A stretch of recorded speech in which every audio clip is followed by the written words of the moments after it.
Welcome, everybody, to the Third and Goal podcast presented by Academy Sports and Outdoors. I'm Tyler James, and I'm joined, as always, by the one and only Eric Hansen. Together, we cover Notre Dame football, recruiting, and more for blueandgold.com on the On3 network. Notre Dame picked up its first win of the season on Saturday against Purdue. The dominant Irish offense allowed the defense to work through its struggles in the first half of a 56-30 victory. Notre Dame's defense will need to come up with some more answers against a potent Arkansas offense this weekend. To discuss how the Irish can improve, we reached out to former Notre Dame defensive lineman Chris Zorich. Chris, thanks for joining us. Thank you very much. I actually am doing this and then going to shoot over and talk to WNDU locally. Have a little segment on their morning sports show. So this is kind of my precursor to all the stuff I'm going to say in a couple hours. So you're saying we're the warm-up act? No, I'm saying you're the ones who kind of get me going, and then I'm gonna go there. You know, somebody said fluffer, but I don't know what that means. So, Chris, to start, what has been the biggest surprise for you about this start to the Notre Dame season? It's really interesting, and I'm a fan of adversity shows character and adversity shows leadership. So, unfortunately, at 0-2, the first couple of weeks out, it's not where you want to be. But in a sense, it's better for this team. I know that sounds crazy, but they need, unfortunately, after last season, which was great. I mean, like literally after Northern, no one knew that they were going to be in the national championship game. So that's great. And Marcus did an absolutely phenomenal job getting them ready every week. But maybe some of the staff, maybe some of the players kind of felt like, hey, we had an awesome season last year. Let's just roll the dice and see what happens versus going out there every day and working like you're, an 0-2 team or a 1-2 team going into a big game. And I think that's the challenge. I mean, Nick Saban always talked about, I don't have to do my best coaching when Alabama plays Auburn in the Iron Bowl. I have to get those guys prepared to play East Texas State after a big win. I mean, that's really the challenging part, and that's, I think, where Marcus is now. Chris, before we dive too much into the X's and O's, I got to ask you this one right off the top because I got a text from you on it. So Marcus is doing an interview and he's asked if you could add any player from the past to this team, who would it be? And the first words out of his mouth were Chris Zorich. And I have not shared your response to that, but it was awesome. So could you take us through what you were thinking? Then I have a follow-up for you afterwards. Well, I'm sure. Thanks for not sharing that because it was kind of private, but I'm sure that there's a couple words that would not go well over the airwaves. So I understand that part. I mean, basically, it was freaking awesome, right? I mean, yes. So the idea of having this mindset when I was 18, 19 years old and have that understanding of kind of toughness and discipline and respect and leadership happen at that young age. And then for it to be acknowledged 40, 50, 30 years later, I mean, this is it's been a long period of time since I played on any field, but for Coach Freeman to acknowledge the way I played 30 plus years ago is in itself just an amazing feat. And then also you have to look around the guys who are on that team, right? I mean, we were a bunch of knuckleheads. We were kind of this new crew mixed with this old crew, and Holtz was able to kind of put us together to have success. But, it was this kind of aggressive, dominating attitude, offense and defensively.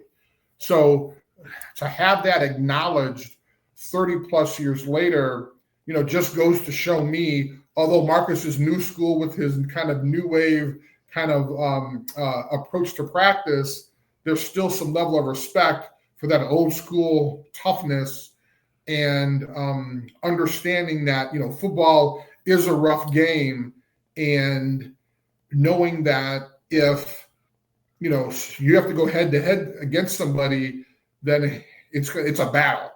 And, as Coach Holtz always used to talk about, bringing your lunch pail to work, it's going to be one of those type of games, but, we use that as practice as well. So, I've kind of talked about this with a bunch of people, but the reason why we are so successful on defense and on offense is because offense had to practice against guys like us, but then we had to practice against people like Rocket and Jerome Bettis and Ricky Waters. So the games on Saturday were so much easier for us because we didn't have to run against any future and current NFL Hall of Famers. There you go. My follow-up to that is if we could put the 20-year-old version of Chris Zorich, 21-year-old version of Chris Zorich on the field with this team, what would we see maybe different? And this isn't a slam on the guys that are currently interior defensive linemen, but what would you want to bring to the table with this team, both from an X's and O's standpoint and your leadership standpoint? Well, I mean, really the only thing I'd have to offer, and this is what Marcus talked about, was that kind of toughness. Yeah. And that kind of never say die attitude, which meant that I'd have to be the first person on the ball, regardless if it's downfield or if it's a sack. I wouldn't help a lot of people up. And if, I walk past somebody and they bumped into me, then it's probably a fight is going to happen, which many times they got kicked out of practice because of that. So, I mean, really what I have to offer wouldn't be necessarily scheme-wise. It wasn't like I led my college career in sacks. I mean, obviously you need pressure, but really it would be this never say die attitude of, if the person has the ball, then it's their fault that I'm trying to rip their head off. And so it's this mentality of going out there and making sure that, I'm going to be the most dominant person in between the whistle that I can. And one of the things that I teach, younger kids, especially defensive linemen, is that like literally my whole world existed between like, what was that, 6 inches, maybe a foot, right? Because what I'm looking for is the head of the center or the guard. And within a second, he's going to tell me where that ball is going. And so now it's up to me to make sure I can get through that individual to get to the ball carrier. So it wouldn't necessarily be scheme-wise or anything like that. It would just be this uber aggressive attitude that I would like punch, crawl, bite, kill, maim, anything I can to get to that ball carrier. Chris, do you feel like you saw any signs of progress with this Notre Dame defense in the Purdue game? Absolutely. You even talk about there was more pressure on the quarterback. That was something that was lacking in the first couple of games, and it's it's interesting when you hear Marcus at his press conferences, and like literally he lays out the game plan. It's if you have more pressure on the quarterback, it helps the defensive backs. And everybody's like, oh, well, we're supposed to have this great corners and safeties and everything. Yeah, it's true. But if you aren't getting the pressure up front, then you can't allow those guys to play man coverage all day and something not happen. And I think that's kind of the misnomer that a lot of people have when they talk about this defense. And it's not just the pressure from the front, but that's where it starts. And literally, being a former defensive lineman, understanding that if you get pressure, if you cause havoc up front, then it makes life easier for everyone else. Chris, what's your take on the whole Chris Ash through 3 games as the defensive coordinator, and people wanting him to be fired, people wanting Marcus to go over play calling, Marcus to be more involved, lots of different scenarios. What's kind of your thoughts on what you've seen through the 3 games with regard to Chris Ash? Well, I laugh because, and I don't have exact quotes, but even with Marcus, I mean, you can go back as far as maybe Bob Diaco, right? But you look at Marcus's first 3 or 4 games, you look at Al Golden's first couple of games, Notre Dame Nation, our lovely fans wanted those guys to be fired, right? I mean, it's this idea of, if you combine the success we had last year and our first 3 games, now everybody's like, what the hell's going on? Or why aren't we successful? And we forget that the people that we admire now, and Al Golden and Marcus Freeman, their first couple of games as a defensive coordinator weren't great. And I was trying to find some quotes because that's apparently like a hot topic right now. And then actually, I think the last press conference, or the first press conference Marcus had this week, talked about when he was a DC and it was hard and people wanted him fired, right? I mean, so it's this mentality that we have as fans saying, oh, well, if it was great in the past, it still needs to be great now. But yet, when you have success, as Nick Saban knows, you are depleted every year with either offensive coordinators or defensive coordinators because everyone wants a part of that success. So to answer your question, I'm satisfied. It's going to have to take some time. One of the things I would encourage is the understanding of kind of what your responsibilities are. And I think they may be thinking too much versus just firing when they need to. Chris, in terms of trying to generate more pressure with the defensive front, certainly winning one-on-one battles is the ideal solution to that. But Notre Dame may feel the need to get creative and doing some stunts up front or doing different things to try to create better opportunities for guys. What is the risk of that? What is the downside of Notre Dame having to rely on stunts up front to be able to get pressure? Well, one of the things that you have as a defensive lineman, thank you, Tyler, for asking this, because I'm all in with our defensive lineman. It's before you're able to do stunts, right? You have to beat your man one-on-one.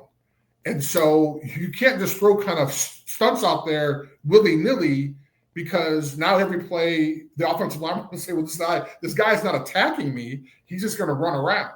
And so the first thing to have stunts and games work is that you need to be dominant up front.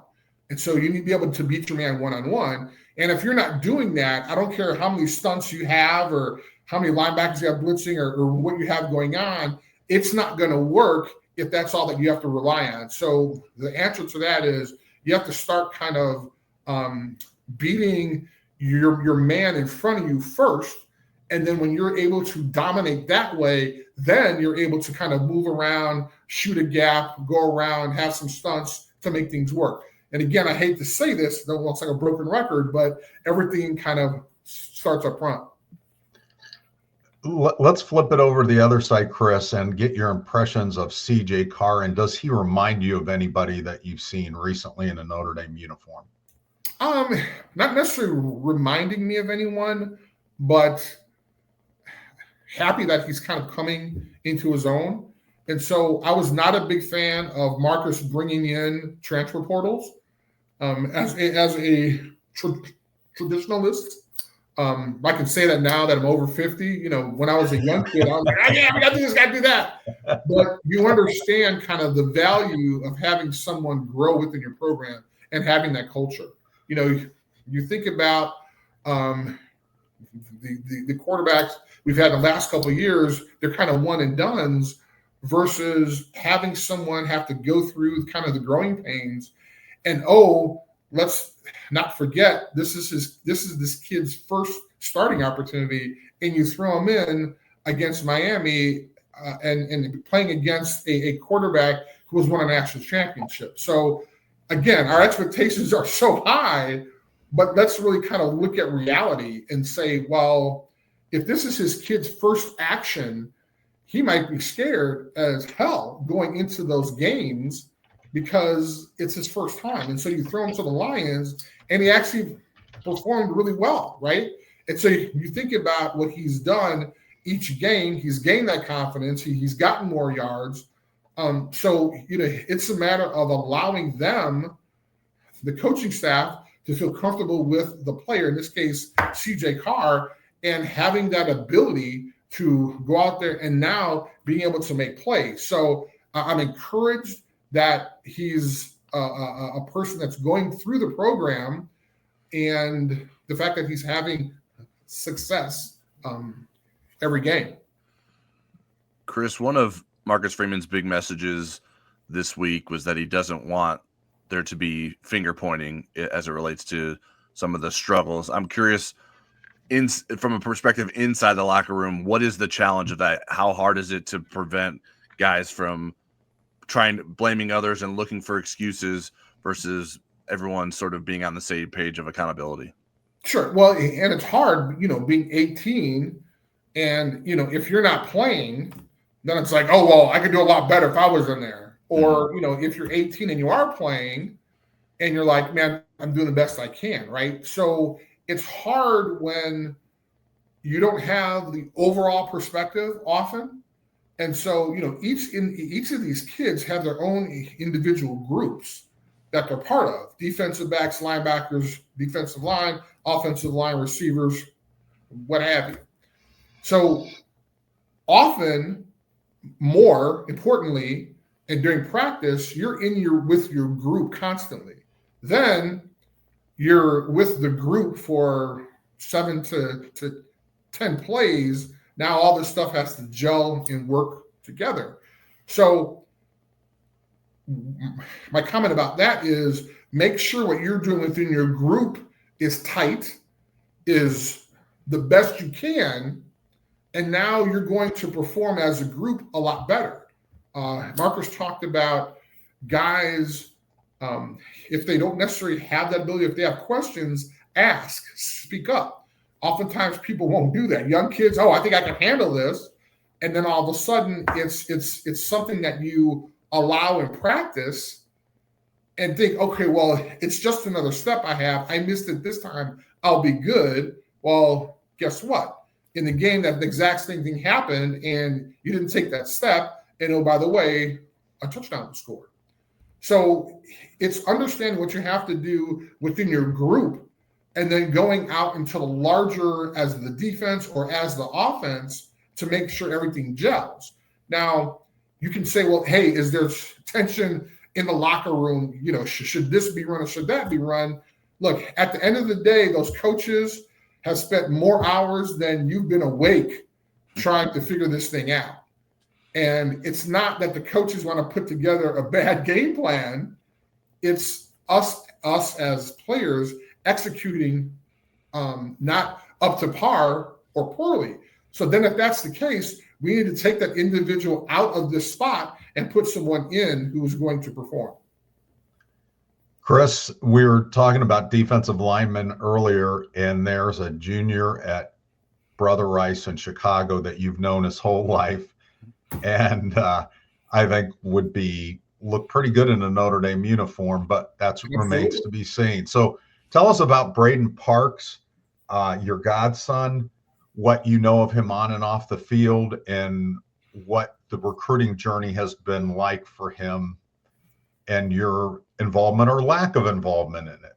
Sure. So I've actually known his dad since I was how old are you as a freshman? 13, 14 as a freshman in high school? Yeah, around there. So we met at Chicago Vocational CDS High School, and we were friends ever since, right? So you think about that longevity. He went to college. I went to college. We came back. Thank God I was drafted by the Bears, and we actually lived together for the next 10 years. Then marriage came. We had families and everything. So I kind of know his dad's mindset. What I didn't know is that apparently his wife has better genes than he does, because he was nowhere near the type of player that his son is, which is awesome. Right? And I know Marlon's going to kill me for that, his dad. But Brayden is just, I mean, it's amazing. I think right now he may be like 6'3", 300 pounds or something like that, and moves like a running back, right? And so it's so amazing about the opportunities that Brayden has had versus when his dad and I were growing up. You know, his dad drives him hours to camps, hours to individual drills with former professional athletes. And so now he has this athletic ability that we never thought we would ever have, right? And so now he's having success at Brother Rice. And I think his scholarship offer now is maybe at like 29 or 30 or something like that. I just saw recently he posted something that he got an offer from Alabama. And it's great to kind of see that. But I've been criticized as the godfather of wanting him to force him to come to Notre Dame. And my comment to everybody is, if I didn't force my daughter to go to a certain college, why am I going to force my godson to do it? Would I love to see him wearing the blue and gold? Absolutely. And I will share his experience, or share my experiences with him to allow him to make the best decision for him. But you're never going to hear me say, Brayden, you must attend Notre Dame. Although I want him to, that's going to be his decision. Just to follow up on that, we were talking before we went on the air. You are going to an interesting matchup against St. Patrick. Can you talk about that and who the opposing head coach is?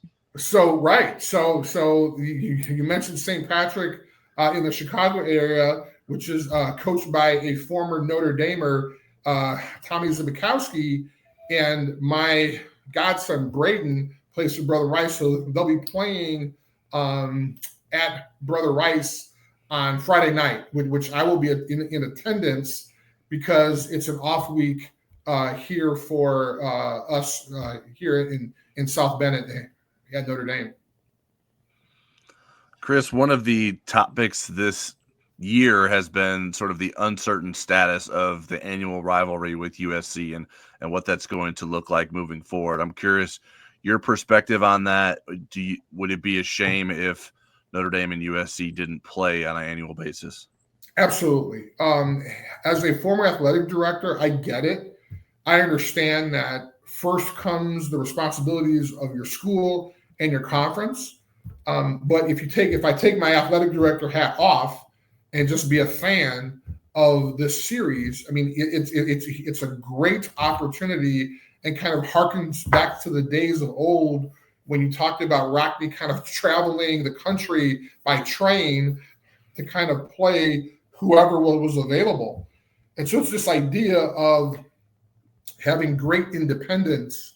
And this is the reason why we're so lucky that we're not in a conference, that we have opportunities like this. And so to see a rivalry like that kind of go by the wayside because of a logistical or financial issue really wouldn't be fair. But as a performance and as fans, what we would love to see is this game continue on for years. Chris, a guy that had some epic battles with USC, I saw you, some photos of you sitting next to him at the Texas A&M game. Lou Holtz was back in town. So give us your best Lou Holtz story and kind of the state of Lou Holtz, what he was like to be with on that Saturday night. Well, it was great seeing him, as it often is. And it's so interesting as a 18, 19-year-old kid in his meetings. I really did pay attention to everything he said, nor did a lot of us. And, that was a mistake, right? Because you look at what we've kind of experienced when we leave. I mean, it's so much, it's so important. And a lot of those things that were instilled in us, although we weren't really paying attention at the time. And I'm wearing my national championship ring, and on the side it says trust, love, and commitment. And this is something that a lot of guys live by It's, can I trust you? Do I love you? Are you committed? Those are 3 simple words that really mean a lot. I first heard that when I was 18 years old and was like, I'm supposed to love my teammate. I can't even stand some of these guys. What are you talking about? So this idea of not understanding what we had as a young person and what we have now as adults, as parents, as coaches, and to understand that his legacy kind of keeps on going, and the fact that they're going to honor him in Arkansas because he coached both teams is such a great thing. And knowing that he's being honored now for his success, as opposed to kind of, being kind of shunned away because, hey, he just won one national championship here, then it's great to see him still relevant. But more importantly, I think that although we were close last year, as soon as Marcus wins one, let's see that tradition kind of carry on. Chris, you have a presence around South Bend still, and you were involved with so many events around Notre Dame. I'm curious, what does it mean to you that the Notre Dame community has continued to embrace you in the way that it has? I've been so fortunate. Initially attending the University of Notre Dame, having a chance to not only go there undergrad, after my pro career, came back, went to law school here, graduated, worked in the legal area for a little bit in Chicago, and then came back and worked in the athletic department. I really feel as though South Bend is my second home. I've made that 90-mile drive probably 12,000 times. Sometimes, 3 o'clock in the morning, sometimes, early afternoon. But I think I know each inch of the Skyway by heart by now. But knowing that I have a place that's so much as important to me about as I had in Chicago, especially after my mom passing away at such a young age for me. And then knowing that, there's a place that I can come back to as a second home and be welcomed is really important. And then kind of an extension of that is kind of what you're seeing in the background. It's called the Mini Clover. And we have 2 Airbnbs here in the South Bend area that we're really excited about because we give folks this kind of amazing experience. And I know that, Eric, you've had a chance to kind of talk about it and show it on your show, but it's just awesome. And so we have this awesome cutout that's over my shoulder that you could literally jump behind and be Chris Zorich for at least for a photo. So this is one of 1,000 things that we have that we're offering through our Airbnbs, but knowing that we wouldn't be able to do this without the support and the folks in this community is extremely important. The Skyway isn't the same without the McDonald's. I'll say that. Very true. Very, very true. Or the fact now that you have to give a pint of blood to actually get past that $500 toll going into Chicago. My favorite memory of the Skyway was coming back from a Ramones concert in Chicago, went to the McDonald's and got a Coke, and it had a Dennis Rodman cup that when the liquid got cold, it changed the color of his hair. That's awesome. But I did want to follow up on the Mini Clover and the Chris Zorich experience. Can you give us a little bit more of that? Because this isn't just like, here's the kitchen, here's the bathroom, here's your towels. It's a whole production with you in the middle. So take us into the Chris Zorich experience. Sure. First, I wouldn't give it justice if I didn't give the website first. And Sure. It's just theminiclover.com. Theminiclover.com. And we have a bunch of details, a bunch of videos on there. But literally, I open the door when you come in as a guest and give you kind of like an hour tour of a bunch of photos. We have great stories about Coach Holtz, about Marcus Freeman, about the success we had on that run to win a national championship. But the culmination of the stories and the photos is literally this awesome gift basket that we're able to give our guests that include items from Dick's Sporting Goods, Teeling Whiskey, Verizon, great sponsors this year. But it's helmets, it's a jersey, it's footballs, it's posters, all autographed and signed to who you want, to you or to anyone in the group. But it gives people a chance to kind of experience Notre Dame as a national champion and having a chance to come back or go back to their hometown with some awesome swag. So we're obviously very thankful for our sponsors, but also folks who kind of come through and want experiences with us. Do you cook supper too? That I do not do, Okay. and that's probably a good thing because I am not the best cook in the world. Okay. All right, Chris, we really appreciate you taking time to talk to us this week, and enjoy Friday night watching Brayden play, and we'll catch up with you soon. I sure will. Thank you guys. This is an exciting year, and again, let's understand that through adversity, character and leadership is built, and so you're going to see a lot of interesting things within the next coming weeks with the football team, and coming after a 1-2 start. And the first is going to be our game against Arkansas. So it's going to be a tough one, but I definitely think that the Irish are going to do it. Well, Chris, we appreciate you, and thanks for the text. I laughed really hard at your commentary about NIL. Absolutely. Take care. Thanks again. Yeah, guys, thank you very much. Before we get back to the podcast, I wanted to share a word from our friends at Academy Sports and Outdoors. Huddle up, football fans. Tailgate season is here, and nobody gets you ready for game day like Academy Sports and Outdoors. Swing by your local Academy store or shop online at academy.com to find everything you need, from grills to jerseys and more. Be a watch party legend with gear from top brands like Nike and Under Armour, all at unbeatable prices every day. With 8 Academy stores across Indiana and a new store coming soon to Mishawaka, fun can't lose, and neither can you. Gear up today at Academy Sports and Outdoors. All right, now it's time for questions. You can submit questions to us on Twitter or the Loose Emoji board before every podcast. I'm at TJamesND and Eric's at eHansenND.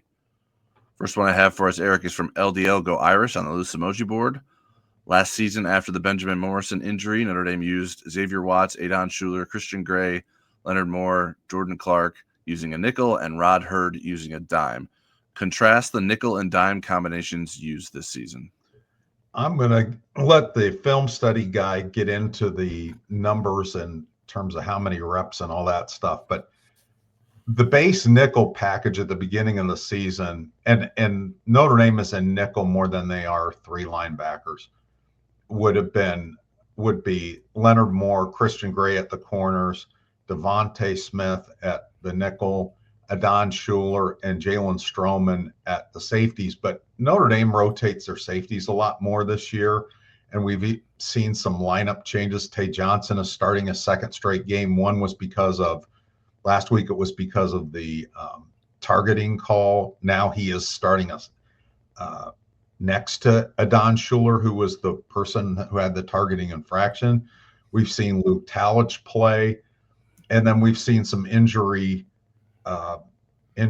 result in Mark Zachary, the fourth, playing 70 snaps last week. Dallas Golden playing all 65 of the nickel snaps last week in his first college action.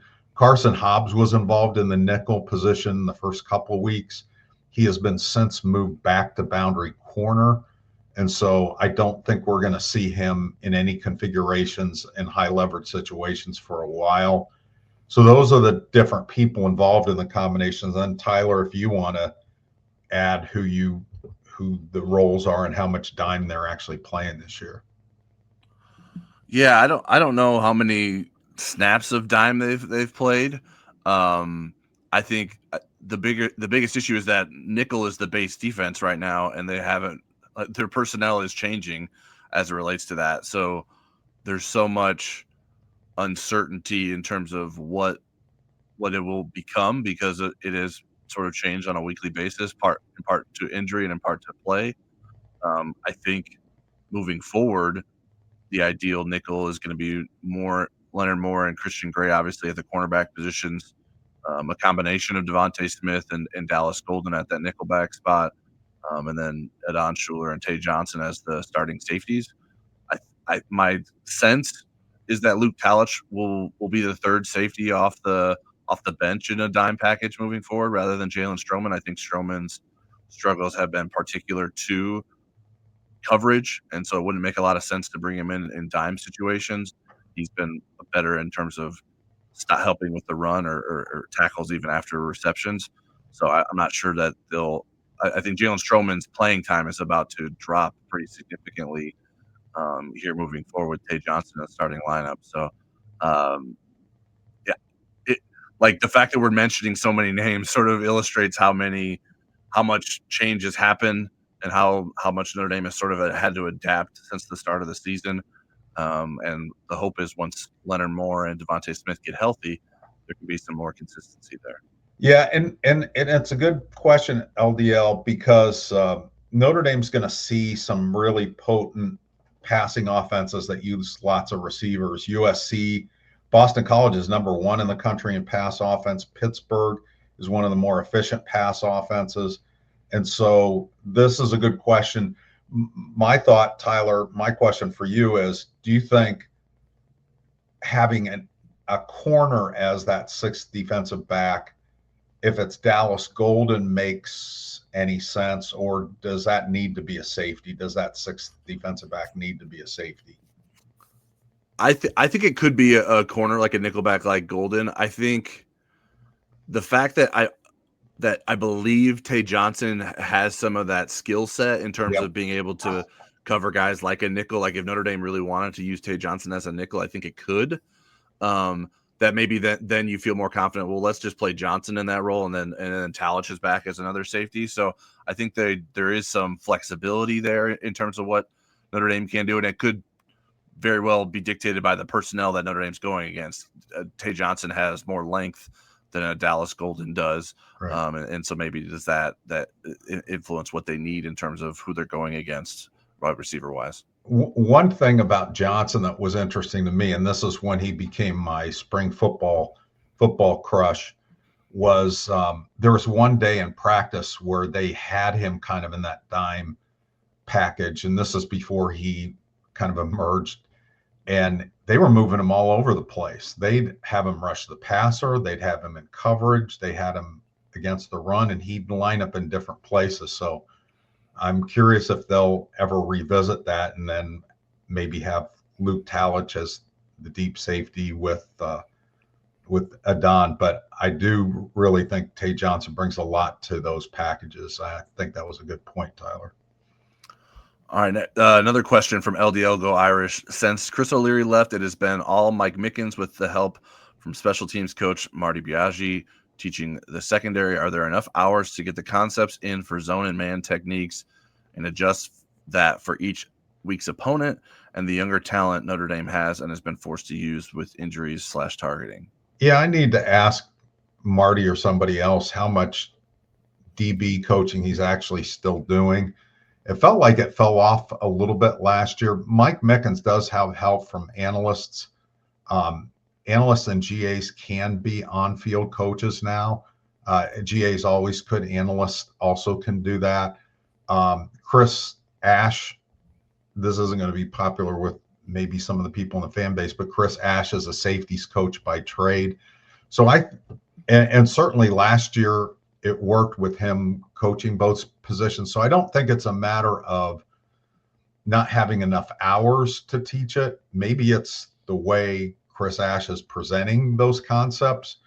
I don't know that, but that would be something I would ask about is when you see hesitancy. But I still think, and Chris Zorich mentioned this, and Tyler too in his questions to Chris, is the pass rush has been maybe the most problematic thing to that secondary besides the injuries.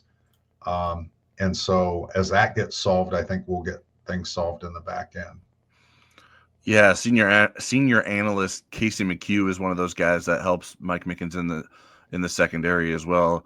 Javon Codlin is someone that Notre Dame hired this offseason that was doing some defensive back work and is helping the defensive line. I noticed in the pregame individual warmups where guys aren't in pads yet. He was spending a lot of time with Carson Hobbs, sort of going through different things before Saturday's game. So obviously he is involved there, and the defensive backs he has relationships with, trust him to help with certain things that they're working on. So I'm not sure that time has been an issue. I am curious of we know what Mike Mickens can do as a cornerbacks coach, right? He has a longer track record of doing that. Xavier Watts is a pretty good safety when Mike Mickens inherited him, and certainly Mickens should get some credit for helping Adon Schuler advance to a level last season that he was very dependable. So I'm just curious if maybe now we're in a situation when you don't have a Xavier Watts back there, that maybe Mike Mickens has more on his plate and is maybe being stretched too thin. I'd be curious to get some insight into what that looks like and how they can help those guys, especially when there's so like last week, when there's so many first-time starters in the secondary. That can't be an easy situation to handle. Obviously, moving forward, the hope is that they don't have to run all those guys out, and those guys will be gaining experience as we go. But I do think it's worth wondering, like, does Notre Dame need to pour more resources into making sure that it has enough teaching and coaching going on in the back end with the secondary? But Chris Ash should be able to help with that too, right? He has experience as a safeties coach. So if you would think that if there are issues, he would be able to recognize them. Next question is from Marie Biafore at Biafore_Marie. Marcus Freeman keeps reiterating that the problem with the defense is execution. The players may not be executing, but isn't it the coach's job to call plays that they are capable of executing? Are the coaches perhaps overestimating the players' ability to execute these calls? Is it possible that the coaches have overestimated the ability/talent level of some of these players, and that is why they are having trouble executing the plays? If that's the case, shouldn't they change the play calls to those that they know these players can consistently execute? Well, I cheated on this question because Marie and I had a chance to have this discussion in person last Friday. We got a chance to meet in person in South Bend. And it's the second time Tyler got to meet Marie down in Atlanta with Tom Fesky. We went out for a great Italian dinner. So having stalled there, Marie, Marcus has spoken about this, that he himself had to make adjustments to some things that he had suppositions about in terms of the fit of his scheme with Notre Dame, going from Cincinnati to Notre Dame, that it wasn't the perfect fit. And so Al Golden had to do some of that early in 2022 when he became the defensive coordinator. So I don't think they've overestimated the talent level. Maybe they've overestimated how smooth the scheme fit would be, and how many adjustments they have to make, and maybe how they teach it differently so that the players are playing at a fast pace. But I think you're on point in terms of there being hesitancy, and it's a lack of understanding. I don't think it's a lack of talent. Yeah, I think there has been some overestimation in terms of how that talent fits into what they're being asked to do. I mean, I think you could point to, for instance, Jalen Stroman as someone who they brought in as a transfer, and I think moving forward, we're expecting to see him play less and less. What were they seeing before in him that they believed he could be a reliable starter, and why is that not translating to the field? I think it's important, and I don't think Marie is saying this to say that just because Marcus Freeman is highlighting the lack of execution doesn't mean he's trying to push the blame away from the coaching staff. I think he's saying, he's very adamant about saying, and we need to teach it better. Usually that's paired with that sense. Yeah, and I know I've at least seen some folks online conflating those two things. I do think there should be some changing of the play calling sequence to some extent. I'm not I won't pretend to be an expert in terms of coverage and how to do that in a game to feel like I am offering valuable pointers, but obviously there needs to be a better Marcus Freeman has talked about the marriage of the front and the coverage. I think that the marriage of the players' abilities and understanding and the play calls has to be improved as well. All right, next question is from @Charles W. Wolf. I noticed during his first half suspension that Adon Schuler was on the sidelines with a Secret Service type of earpiece. Is that new? Are there other people on the sidelines talking directly to people in the box? Tyler is our earpiece expert, so I'll let him answer this. Yeah, what's that? Okay. Yeah. Okay. Yeah, I think I don't think it's new. Usually the quarterbacks that are doing signals, and there's other players that do signals sometimes for the defense that will have headsets that are part of the communication system, so they know what to signal in. And so even though there is a headset communication from the sideline to one player on the field, there's still other signals that will be happening from time to time. So I don't think that's new. And it's certainly would seem valuable for someone like Adon Schuler to know what's going on in the first half, to be able to use that information in the second half, and maybe get a new experience in sort of watching from the sidelines with that experience of hearing what's going through the coach's headset as well. All right, next question is from TCND543 on the loose emoji board. A few personnel questions, and so we'll take these one at a time. First one is personal questions too. Personal questions as well. Aeneas Williams has not seen the field much. Last year, he had certainly carved out a spot. Was his usage last year a result of Love being banged up? And now that Love and Price are fully healthy, running backs coach Jaywan Sider just cannot take either off the field. Aeneas has a bright future, though. He does have a bright future, and we may see his usage bump up maybe later in the season when those two backs have more tread on, worn out the tread on the tire a little bit more. And we haven't had Jaywan Sider in the rotation yet. I guess we could have asked about this to Mike Denbrock Tuesday night, but there was so much other stuff that was on the front burner with him. Let's reset this for you. He's played in all 3 games. He's played 21 special team snaps. As far as a running back, he's played 2 games and only 14 snaps, which seems like a low number compared to what he was doing at the end of the last season. So what I would surmise is, one is that Jaywan Sider isn't as committed to trying to do the kumbaya and get 5 people in the game. I think he wants to have his best running backs in there when he needs to. And the way that those 2 guys are playing is it's really difficult to take them off the field. Jeremiah is more involved in the passing game than he was last year. He's had 12 targets already this year.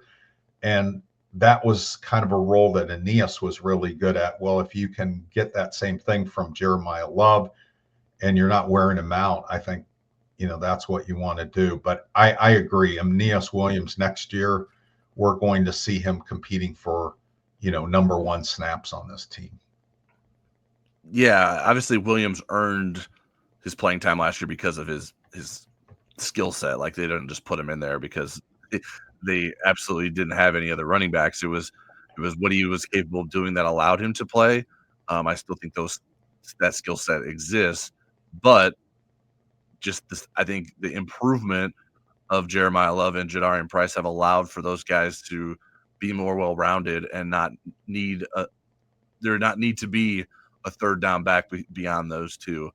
That was sort of the role that Aeneas Williams was filling. I think the health of those guys and keeping them healthy was important. And I'm curious, as the season goes on, if they feel that there's more of a need to maybe take a load off those guys. I think when we spoke to Jeremiah Love the other night, he was asked why there was Jadarian Price's last touchdown run. The play before, he had a long run, but he got to the goal line and didn't score. And he sort of signaled to the sideline. And Jadarian told us this after the game. He was signaling to Jeremiah Love, "Hey, come out here and get your 3rd touchdown." And Jeremiah Love said he was pretty tired at that moment. He didn't even have his helmet on, so he wasn't ready to go. So I'm curious if the workload that has increased for both Love and Price gets to a point where that maybe it's smarter to work in some of these other guys, especially if you get in more lopsided situations. Notre Dame hasn't been in that. often beyond the sort of the fourth quarter of the Purdue game. So I think there's probably a chance that ESPN's workload does increase moving forward, but we're still going to see a lot of Jeremiah Love and Jadarian Price because their third down capabilities have increased. Second one from TCND was snap counts for Jalen Sneed are down. Sounded like he was going to build on last year. Is the issue the need to be a nickel or a regression? I don't think there's a regression, but I don't think that the coordinator change and the scheme changes necessarily helped him. But they're in nickel a lot. When you look at the snaps, it's Bowen 148, KVA 121. So Kingston Viliamo-Asa's playing a lot more. Osbury's at 104. Osbury's playing more. Sneed is at 71. And then Madden Faramo made his debut as a linebacker last week with 23 snaps. He had been just a special teams guy before that. The other thing that I've noticed in the first 3 games, and again, maybe it's the opponent, maybe it's opponent specific, and I want to do some digging a little bit on what's going on with Sneed this week and next, is he had a lot of different roles in the Al Golden defense. They used him in a lot of different ways. I'm not sure he has as many roles in this defense, but it's something I want to get to the bottom of. So maybe if you ask the question again next week, I'll have a better answer for you. But I've noticed, I don't think he's played poorly, but you haven't noticed him. He hasn't had those big moments. Yeah, I don't think it's nickel related because Notre Dame played a lot of nickel last year. The expectation was for Jalen Sneed to be able to be a will linebacker next to Drake Bowen or whoever's playing the Mike linebacker spot. And Kingston Viliamo-Asa is becoming harder and harder to keep off the field. And I think that is taking away some of those opportunities for Jalen Sneed. And I just think that as it's been so far this season, that Jalen Sneed has not taken on that full-time linebacker role that I think you'd want to see in terms of his next step in the progression. And he still seems to be more of a niche player. And as Eric mentioned, it's not clear that those niche roles are being used to the same extent or as frequently as they were last season. So I think those are all part of the equation in terms of his playing time. And they have a lot of good linebackers that they want to get on the field. And Jalen Sneed, I think of those guys, Sneed might be the least capable of being a Mike linebacker, right? I think certainly Kingston Viliamo-Asa can play both of the linebacker spots. I'm not sure that you would want Jalen Sneed in there as your Mike linebacker as often. So that's going to. And the third one from TCND is Jaden Greathouse. Is his low target share a result of not getting open, game flow, taking what the defense is giving, or something he is doing? Fortunately, he seems to be engaged because his downfield blocking is still on point. He's had 5 targets so far this season. CJ is really good at spreading the ball around. One thing that stands out to me when I was looking at the snaps is Faison leads the wide receivers in snaps a few more than Malachi Fields, and then it's a big drop off to Jaden Greathouse and Will Pauling, and then it's I think the next one is Micah Gilbert after that. Faison has been so good at that outside receiver early in the season. I think what I anticipated was Will Pauling bouncing between the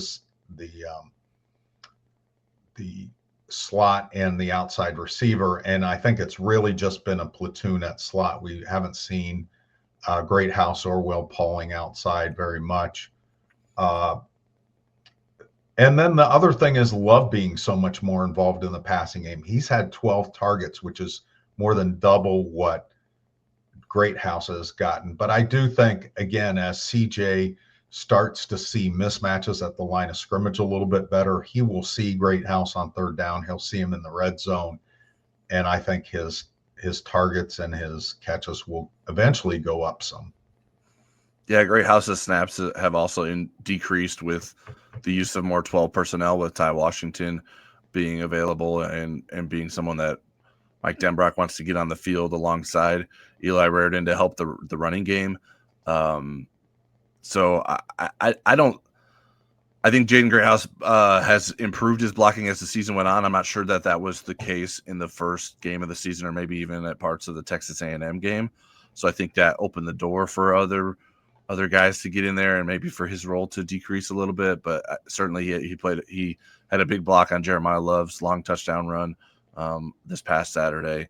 I don't know exactly why he's not getting targeted. I mean, it's hard to nitpick targets when the quarterback has just 12 pass attempts and he completed 10 of them. So it's not like the passing game wasn't having success in the Purdue game. I just think that there needs to be time for Jaden Greathouse and CJ Carr to build more trust. It took Riley Leonard quite a bit of time to have that trust with Jaden Greathouse to the level that we saw at the end of last season.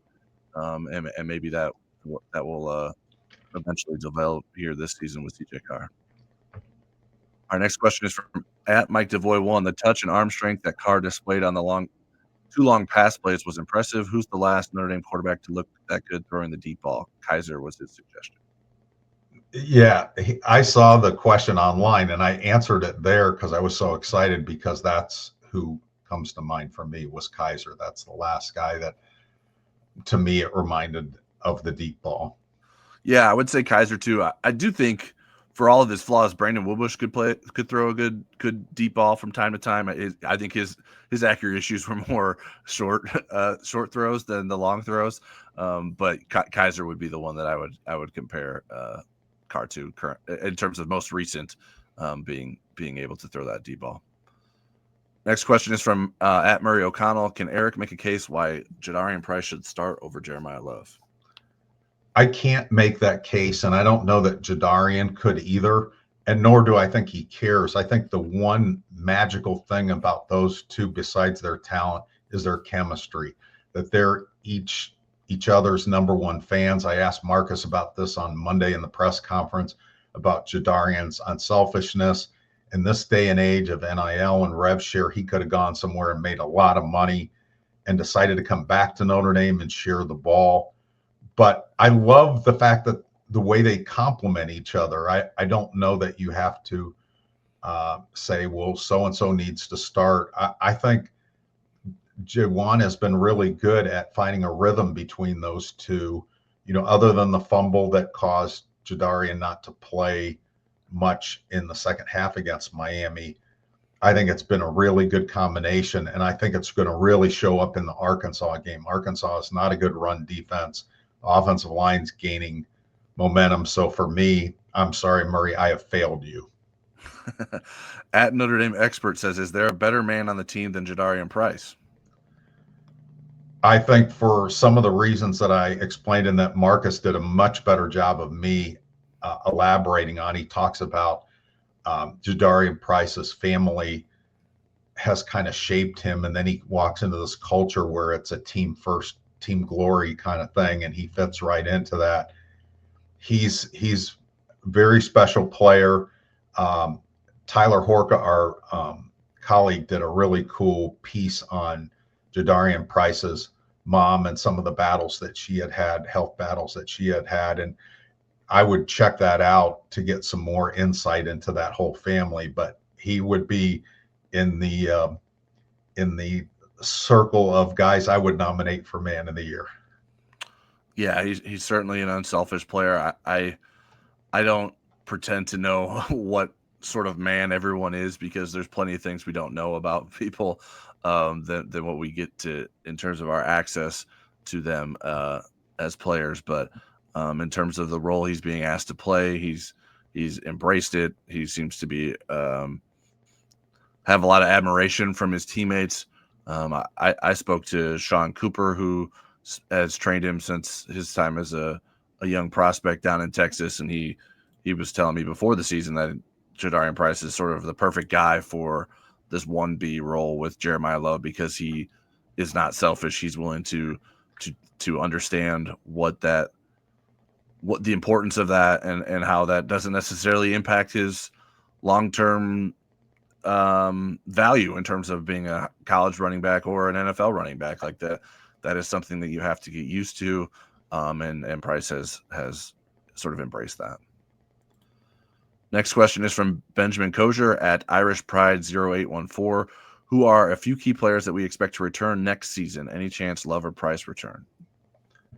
So when you say key players returning, you're talking about people that would have some NFL allure and be draft eligible, but still have eligibility left. So I tried to plug into those players. I think, and again, this is a question that's better answered in November than it is in September. But I think Wagner, Schrouth, and Craig, depending on their seasons, will have to make that decision. They're seniors academically, they're juniors from an eligibility standpoint. Wagner hasn't gotten off to a great start. I think Schrouth, there's big thoughts about how well he might do this season.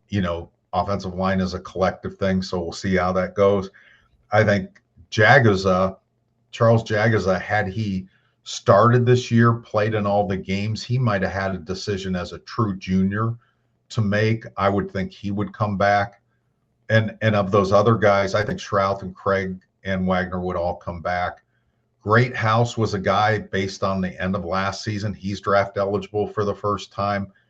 I don't think that's trending at this point. And then the other guys were Drake Bowen and Jalen Sneed. I'm not sure that either of them are trending in that direction, but a late season surge by any of those guys could maybe change their thinking. But again, we're in an age with rev share and NIL where it's not as the allure to go to the NFL isn't as great to go a year early. And also the risk isn't as great. The insurance policies these guys have and so forth. That's why you saw, Howard Cross and Riley Mills and Jack Kaiser and Xavier Watts. It made financial sense and risk sense and team sense for them to return. So it'll be interesting to see how those decisions play out. Yeah, I don't know if Jaywan Sider can figure out whatever worked to get Nicholas Singleton and Katron Allen to return to Penn State to get Notre Dame's running backs back. But that's him leaving. Just kidding. I think that's the hardest spot to resist wanting to go to the NFL, just because it seems like that career more than any else, like it's important that you don't have too much tread on your tires as a college player, that you sort of maximize your years with healthy legs. So I think that will be the hardest part in terms of trying to get those guys to stay. But there's going to be plenty of talent returning, whether they have NFL decisions or not. I mean, CJ Carr being number one, in my opinion. That's why I like the definition of a successful season for me going into this year was like, hey, if you don't go as far in the playoff as you'd like to, it's okay if what you learned above all else this season is that CJ Carr is your quarterback and he has a very bright future. Of course, Leonard Moore can't go anywhere. I mean, unless he were to transfer, but I don't know why he would do that. Tay Johnson's coming on. I think Jordan Faison is going to continue to be a valuable player for Notre Dame. Kingston Viliamu-Asa, there's a lot of young, talented players that will continue to play large roles for Notre Dame next season. Another question from @Murray O'Connell. I think most of us feel horrible for Steve Angeli and his family. I don't think we win the Penn State game without him. Do you guys have any cool stories from covering him? He was on our podcast when we had a different name as a high school senior. I was really impressed with his maturity then. I'm like, yeah, I would have been flubbering all over myself on a podcast when I was 17. And I do that sometimes at my age. We're just really impressed with him. He was always so invested in learning from the people around him. Sam Hartman, Riley Leonard. He was always in their corner, just a great asset and supportive of the other guys in the quarterback room.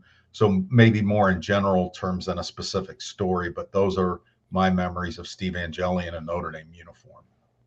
Yeah, just because of his backup status for most of the time, we don't have as many interactions with him during his Notre Dame career to probably get stories like that. But I feel like anytime we talk to him, I appreciated his candor in the way he answered his questions, in the way that he treated his situation and understood his role. I think was extremely commendable. I think a lot of guys wouldn't have stuck around as long as he did, or sort of been as grateful for the experience as Angeli was. It was cool to see him start to have some success at Syracuse, and unfortunate of his injury, and hopefully he gets as much time to recover and be able to continue to make an impact at the college level next season. All right, last question is from @NotreDameExpert. The SEC just announced that there are 3 annual opponents for the next 4 years. What 3 classic Notre Dame opponents would you choose to have for the Irish? Pick 3. So, no, I can list all the ones that he listed, but I'm not sure that that's necessary. Okay, yeah, he listed some interesting ones. See, I think Notre Dame would settle on Clemson, Navy, USC if they can. I don't know that USC is going to cooperate. Of my pick, there's some of these like Navy I like, but not every year. I wouldn't want to play Navy every year. I wouldn't want to play Michigan every year. I wouldn't want to play BC or Stanford every year. So the 3 I settled on, and this is assuming that the schedule doesn't have Alabama and, all these other teams on it every year. USC, Clemson, Miami. I like those rivalries. I like those series, but you need a few cupcakes and not too many really, really elite teams if you're going to have those 3 on your schedule every year. Yeah, as long as Notre Dame remains an independent, they're going to be like, they could choose more than 3 probably. I feel like Navy needs to be included, but I don't know that in a scenario like this where you're forcing me to only pick 3, I don't know that I'd want to reserve one of those spots for Navy. But I just think that there are other spots, and I think that the Navy game will also always be a possibility. So the 3 that I went with would be USC, Michigan, and Clemson. I think that sort of covers the bases in terms of territories that Notre Dame's playing in. I think USC and Michigan are the 2 rivalries that the fans embrace the most. And then Clemson has sort of been one of, in more recent times, to be coming on, and obviously it has been chosen by Notre Dame to be an annual opponent for quite some time. So those would be the 3 that I would go with. But I think I don't want to exclude Navy necessarily, but I just think the reality of what the scheduling looks like for Notre Dame, it will allow Navy to be on there, whether I include them in my 3 or not. All right, that is it for this week's episode of the Third and Goal podcast. You can find us on YouTube, Apple Podcasts, Spotify, and other podcast homes. Search for Notre Dame Football with Eric Hansen and Tyler James if you're not already subscribed to the proper feeds. We have plenty of written content over at blueandgold.com to get you ready for the Arkansas game. So stick with Blue and Gold for all your Notre Dame coverage needs.